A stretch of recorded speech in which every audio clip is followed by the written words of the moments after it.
بسم اللہ الرحمن الرحیم والصلاة والسلام علی رسولہ الکریم وعلی آلہ وصحبہ اجمعین، اما بعد۔ میرے محترم بھائیوں، بہنوں، بچوں، بچیوں، عزیزوں، جاننے والے، نہ جاننے والے، السلام علیکم ورحمۃ اللہ وبرکاتہ۔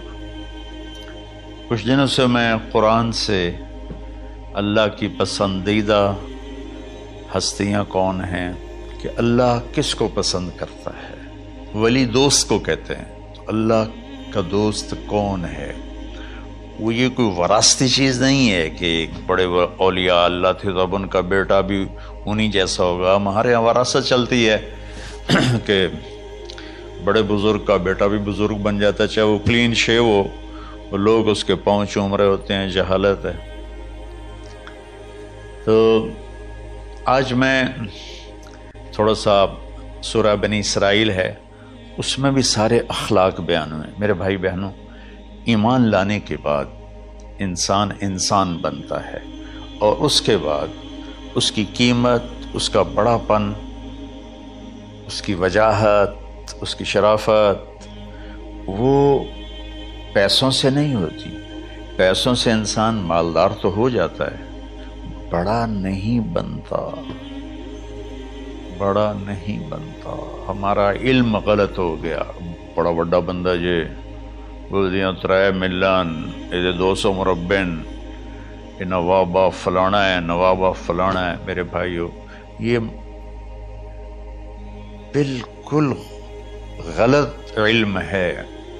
بڑا وہ ہے جسے اللہ پسند کرے، بڑا وہ ہے جو میرے نبی کی زندگی کے پیچھے چلے، بڑا وہ ہے جس سے اللہ تعالیٰ راضی ہو جائے، باقی سب چھوٹے چھوٹے ہیں۔ تو آج ایک تیسری جگہ سے میں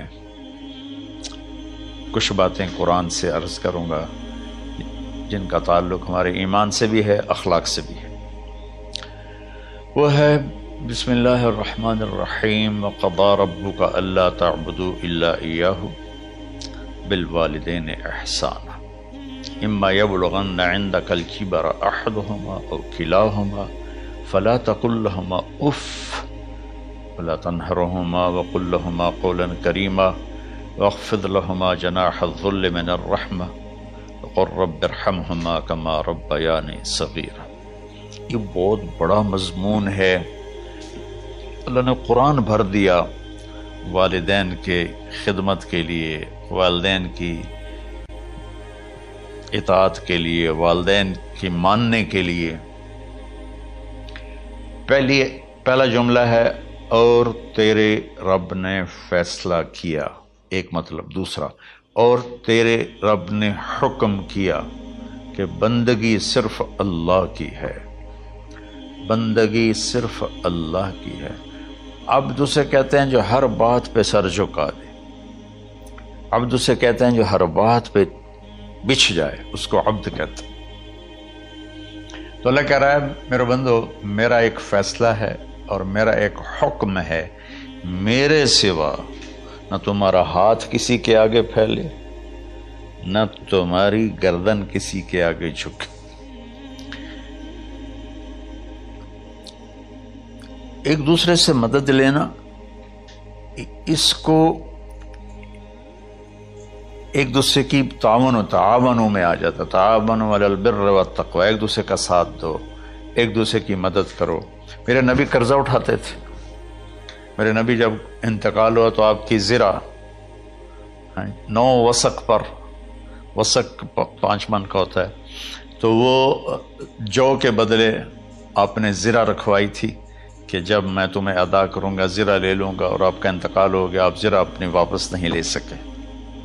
وہ چیزیں جن کا تعلق صرف اللہ کی ذات سے ہے اور کوئی نہیں کر سکتا، اس میں صرف اللہ کے آگے ہاتھ پھیلا، جیسے ہم کہتے ہیں مدد، نصرت۔ اللہ کہتا میں ہوں، الا ان نصر اللہ قریب، سنو میری مدد تمہارے قریب ہے۔ تو اللہ تعبدوا الا ایاہ، بس ایک چھوٹا سا جملہ اللہ نے یہاں کے، چونکہ یہاں اللہ نے والدین اور اخلاق بتانے تھے تو اپنے لیے صرف ایک جملہ بولا، باقی باتیں بھی اللہ کے لیے ہیں، لیکن اللہ نے میری بندگی، اس بندگی سے مراد 5 وقت کی نماز نہیں ہے، حج، روزہ، زکوٰۃ نہیں ہے اس کی مراد، یہ ساری باتیں داخل ہیں، اور اس کے ساتھ 24 گھنٹے کی زندگی اللہ کی مرضی پر گزارو، نفع آئے تو شکر ادا کرو، نقصان ہو تو صبر کرو، برداشت کرو، پھر بھی شکر ادا کرو، کہ میرا رب یہ کہہ رہا ہے کہ میں نے صرف اللہ سے تعلق جوڑنا ہے۔ اللہ کے نبی نے اپنے چچا زاد بھائی عبداللہ بن عباس سے فرمایا کہ یا غلام، اے نوجوان، اوصیک بکلمات فاحفظہ، میں تمہیں چند باتوں کی وصیت کرتا ہوں، کیا؟ احفظ اللہ، احفظ اللہ یحفظک اللہ، یحفظک اللہ، اللہ کے اوامر کی حفاظت کر، اللہ تیری حفاظت کرے گا۔ احفظ اللہ تجدہ تجاہک، تو اللہ کے اوامر، اسلام، حلال حرام کی پہچان کر کے زندگی گزار تو اللہ کو ہر وقت تو اپنی مدد کے لیے تیار پائے گا۔ اور لمبی حدیث ہے، بنا عشاء کی نماز کا وقت ہو رہا ہے، اس میں وہ جملہ جو اس میرے مضمون سے متعلق ہے، وَإِذَا سَأَلْتَ فَاسْأَلِ اللَّهِ، جب بھی مانگو اللہ سے مانگو، جب بھی مانگو اللہ سے مانگو، اللہ کے سوا کوئی دینے والا نہیں ہے، صرف اللہ ہے دینے کے لیے۔ وَإِذَا اسْتَعَنْتَ فَاسْتَعِنْ بِاللَّهِ، اور جب مدد کے لیے ہاتھ اٹھاؤ تو صرف اللہ کو پکارو، جب ضرورت حاجت کے لیے مدد کے لیے ہاتھ اٹھاؤ تو اپنے اللہ کو پکارو۔ تو یہ حدیث کی بات بھی ہے اور یہ قرآن کی بات بھی ہے۔ اس کے بعد آگے اللہ کہتا ہے وَبِالْوَالِدَيْنِ إِحْسَانًا، اور اپنے والدین کے ساتھ احسان کرو۔ احسان کا کیا مطلب ہے؟ اللہ آگے اسی کی تشریح کر رہا ہے۔ ویسے احسان کا مطلب عربی میں ہوتا ہے، یہ جو ہمارا اردو کا احسان ہے، میں تیرے تو احسان کیتا ہے تو ہوں نالے کی کر رہے ہیں، یہ بھی مطلب ہے، لیکن احسان کا اصل مطلب ہوتا ہے، احسان حسن سے ہے، حسن، حسن سے الف، 2 الف ملے اور احسان بن گیا۔ احسان کا مطلب ہوتا ہے کسی بھی کام کو جو دنیا کا ہے، دین کا ہے، اسے انتہائی خوبصورت طریقے سے کرنا۔ جیسے کسی دلہن کا میک اپ ہوتا ہے نا، تو 5-6 گھنٹے 4 گھنٹے کے بعد وہ کہتی ہے، جو ہوتی ہے اس کا میک اپ کرنے والی، کہ جی بس یہ مکمل ہو گیا ہے اور اب اس سے آگے نہیں ہے۔ تو آخری انتہا، اچھائی کی آخری انتہا پر پہنچ کے کام کرنے کو احسان کہتے ہیں۔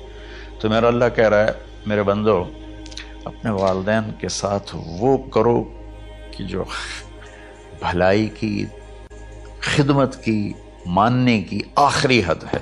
سبحان اللہ۔ وبالوالدین احسان، بالوالدین پہلے ہے، احسان بعد میں ہے۔ اللہ تعالیٰ نے باقی سب کو پیچھے کر کے فرمایا کہ دیکھو خاص طور پہ ماں باپ کے ساتھ وہ رویہ کرو کہ ان کے دل سے دعائیں نکلیں۔ چند دن پہلے ایک والد یوں ہاتھ اٹھا کے کہہ رہا تھا اپنے بیٹے، اکلوتا بیٹا، میں منگنا اللہ کو لو، اللہ تینوں چاہ لگے۔ باپ بیٹے کے لیے یہ دعا مانگ رہا تھا اور بیٹا اکیلا ہے، یہ بد دعا باپ کر رہا تھا۔ تو بھائیو، ایسی اولاد نہ بنو جس ماں نے پیٹ میں 9 مہینے اٹھایا، پھر جننے کی تکلیف برداشت کی۔ ایک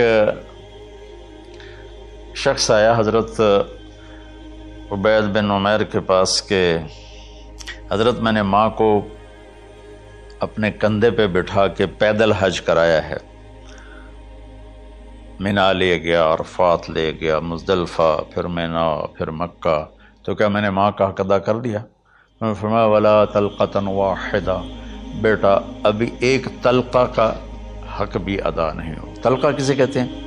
جب بچہ پیدا ہونے کا وقت آتا ہے تو ماں کو دردوں کی لہریں اٹھتی ہیں، وہ اتنی خوفناک ہوتی ہیں کہ ماں چیخ چیخ کے رہ جاتی ہے، اور بعض اوقات ڈیلیوری لیٹ ہو جاتی ہے تو وہ تڑپتی ہے، روتی ہے۔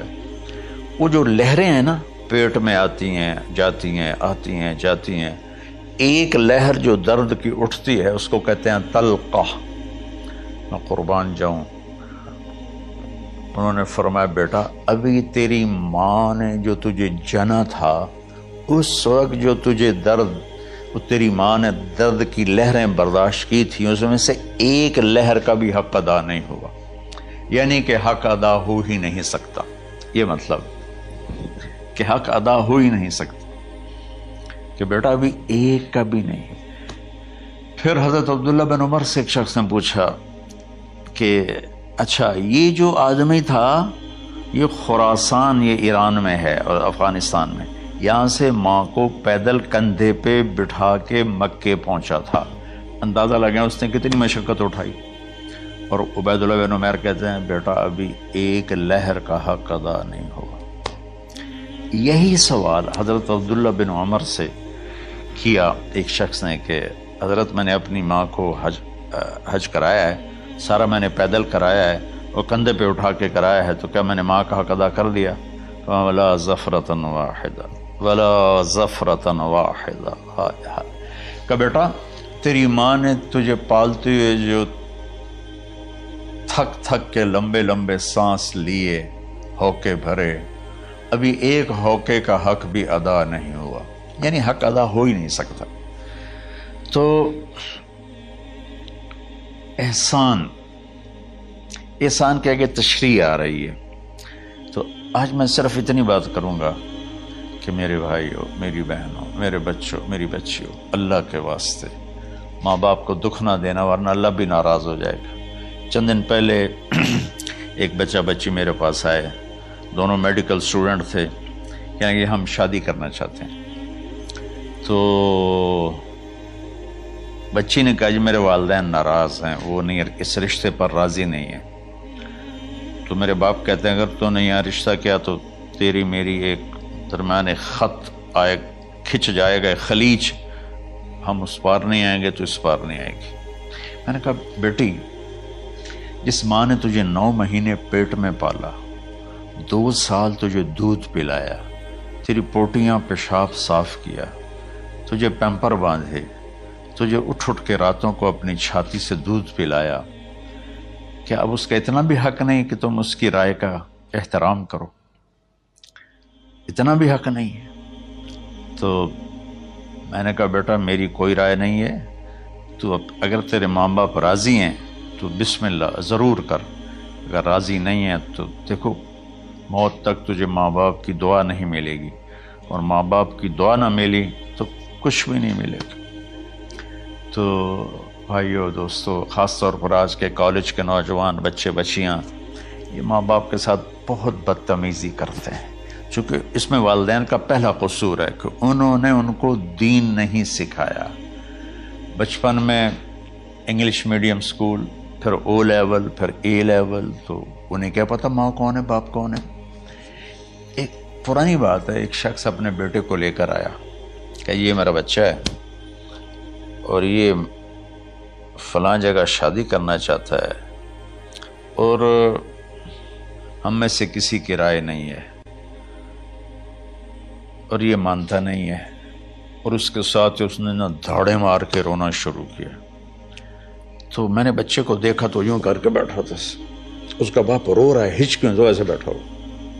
تو مجھے اچانک خیال آیا، میں نے کہا شیخ صاحب اس کو کہاں پڑھایا تھا؟ کہا جی امریکن اسکول۔ اس کے بعد آسٹریلیا بھیجا تھا مزید تعلیم کے لیے۔ ان کے شیخ صاحب اس بچے کا کوئی قصور نہیں، آپ کا قصور ہے، اس کو تو پتہ ہی نہیں میری ماں کیا ہے، میرا باپ کیا ہے۔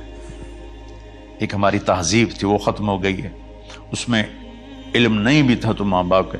میں نے اپنی آنکھوں سے دیکھا، میں نے اپنے دادا کو دیکھا لیکن مجھے یاد نہیں، لیکن جو میرے دادا کے چھوٹے بھائی تھے ان کو میں سنبھلتا ہوں، ان کو میں نے دیکھا ہے، 3ری 4تھی جماعت تک میں تھا۔ 61 میں ان کا انتقال ہوا، میری 9 سال عمر تھی، تو 8 سال۔ ان کے بیٹے جوان تھے، اور ڈیرے میں جب وہ بیٹھتے تھے تو ان کے بچے ان کے سامنے نہیں بیٹھتے تھے، ان کی پیٹھ کے پیچھے بیٹھتے تھے۔ اتنا ادب، حالانکہ چاروں کے چاروں دین نہیں جانتے تھے، تہذیب تھی، ثقافت تھی، جو آج کی تہذیب نے ہم سے سب کچھ چھین لیا۔